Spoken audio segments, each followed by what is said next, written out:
Local election से पहले गठबंधन में एक अजीब सी कंफ्यूजन और तनातनी की स्थिति बन गई थी।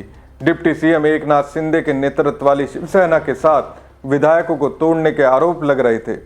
हाल के महीने में गठबंधन में शिवसेना और एनसीपी के मंत्रियों के खिलाफ भ्रष्टाचार और दूसरी गड़बड़ियों के आरोप लगे तो भी सियासी चुनौती बढ़ती दिखी।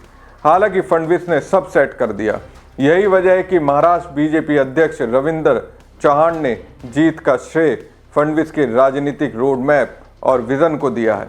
सीएम ने लोकल चुनाव से पहले पूरे राज्य में 38 रैलियों को संबोधित किया था। ये सत्तारूढ़ गठबंधन में आई बाधाओं को पार करते हुए सहयोगियों को साथ लाने की उनकी क्षमता का टेस्ट था।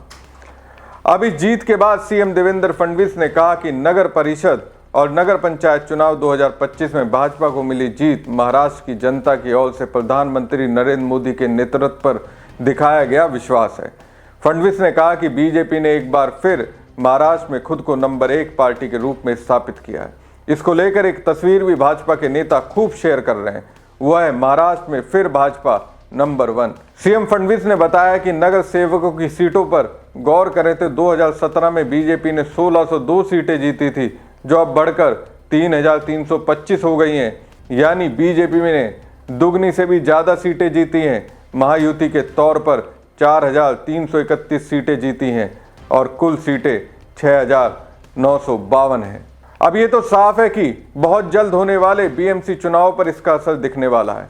एक बीजेपी नेता ने इंडियन एक्सप्रेस से बातचीत करते हुए कहा कि ये नतीजे 15 जनवरी को होने वाले नगर निगम चुनाव के लिए कार्यकर्ताओं में ज़्यादा आत्मविश्वास भरने में मदद करेगा।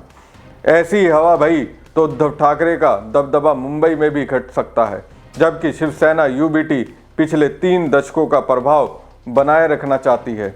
वैसे पहले कांग्रेस और उसके सहयोगी दलों को समझना होगा कि बीजेपी ने कैसे लोकल चुनाव का कैंपेन भी ऐसा किया जैसे संसदीय या विधानसभा चुनाव का होता है। यह अपने जमीनी बेस को टेस्ट करने का मौका था और ये देखने का भी कि वो 100% भाजपा के बड़े लक्ष्य से कितनी दूर हैं। ये वो राजनीतिक भविष्य है जिसका भाजपा महाराष्ट्र में कल्पना करती थी। ये ऐसी स्थिति होगी जब उसे अपने सहयोगियों की भी जरूरत नहीं होगी। लोकल चुनाव में दबदबा बीजेपी के उस लक्ष्य की ओर एक बड़ा कदम है। जाहिर है कि भाजपा के सहयोगी भी इस चुनाव को शायद उस पॉजिटिव नजरिए से नहीं देखेंगे जैसा कि पार्टी खुद देख रही है।